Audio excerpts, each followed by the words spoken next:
Hey, what's up? Just doing a follow-up. I'm still alive. So today makes one complete month of of following How to Eat to Live. And I did a minimum of 72-hour fast between each meal. Now I am going to share something with you. Like, what is the benefits? What did you get? Like, what happened? Like, was it something spectacular? I'm going to tell you one. The energy is definitely up higher. The clarity in thinking and just energy. You just and also not just energy, but you have more time to do things as well. You really, really sincerely do. And now, were there hard days? Absolutely. Sometimes laying down, trying to figure out what to do. Sometimes going into the kitchen, just going in there, right? Other times, just as you saw, I put some art pictures up. It was a fine time to draw.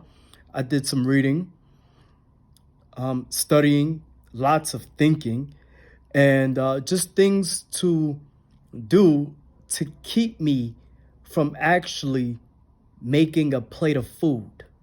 Now, was I starving? No. There's a difference between starving and fasting. So, and also too, so what helped? Now you see I posted the app. The app definitely helped because it showed me the different stages where my body was at, as far as burning fat, recycling, etc., etc. Now, the other thing too, now, will I ever go back to eating multiple times a day? I don't think so. The last 3 days prior to this video, I told myself, let me try it.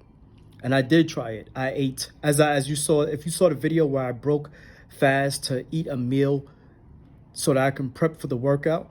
And then I ate that night at Sunday, then Monday night, then Tuesday. And then after that, it was like, all right, my energy was just a little bit off, right? It was a little bit off. And I was like, all right, I can't do that anymore. I really can't. I can't do the one meal a day because it actually made my body heavy. And this is just my experience. So I see why in How to Eat to Live he says, don't hurt yourself. And I get it. But sometimes we have to experiment on things to see what the person or the scientist or whomever is teaching something of what they're talking about. So hurting yourself. So I caught just a slight headache, and I knew exactly what that was from because How to Eat to Live says it takes the body 36 hours to distribute nutrients throughout the body. So if you're eating for a whole 3.5 weeks, almost 4 weeks of eating with a minimum of 72 hours in between each meal, and then all of a sudden you jump to one meal a day, that means you actually absolutely cut off the process and the progress in which you have made in eating every three days. So to eat one meal a day after that was hell. So I don't see myself eating one meal a day. Push come to shove, maybe one meal every 48. But today is April 22nd. Tomorrow starts Ramadan. I will continue eating one meal every 3 days or with the minimum of 72 hours in between, depending on the schedule or how my work schedule is, etc. I did pull back on my workout just a tad bit, but I still stretch a lot or when I can. But because I'm fasting and I feel so light and I feel so good, certain things you really don't have to do, or I really don't have to do. So I'm letting you know through experience of 1 month of doing that. Fabulous. Another thing is too, the food is simple, but it's good. Fasting makes the most simplest food on the planet taste so good. It makes coffee taste so good.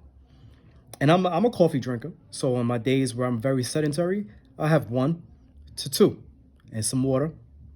Because in the book, How to Eat to Live, he says you can invite water and coffee with a little bit of cream.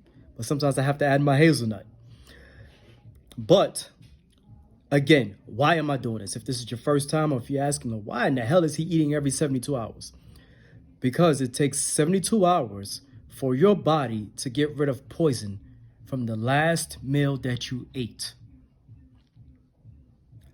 So if you eat one meal every 72 hours or longer, you have given your body a chance to get rid of the poison. We already have enough poison around us if you live in New York City. But I'm just trying to break something down to you. I'm just building my body up differently. And I am, again, as I like to say, this is not to downplay anyone.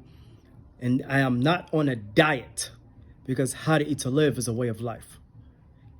You eat the proper foods at the proper time. I have increased prayer. So some days I've gotten in all 5 prayers when I can. When I get up for that morning one is a tough one, because I have more energy to stay up all night. So sometimes I'll stay up all the way until Fajr prayer and then go to sleep for like a couple of hours or so. And because also we're quarantined, so my work is just a little bit far less than usual.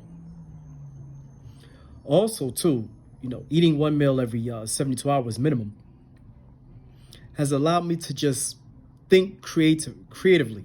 I was able to think in a creative way, or you understand what I'm saying. So I've been making some phone calls, etc., and getting some things done, and hopefully if it follows through. But I've been having some great time. Sleep is excellent. You wake up in the morning, you feel light. Coffee does give you that boost. At the same time, I'm learning my body more. And what else? What else can I add on? Oh, saving a little bit more money than usual, but because work is low, I'm not really saving as much as I would like to, but I'm able to save at least $1. So there you have it. So that's my experience. If you have any questions or would like to learn how to fast, I'm not pushing this on you. I'm just sharing my experience on how to eat to live. Peace.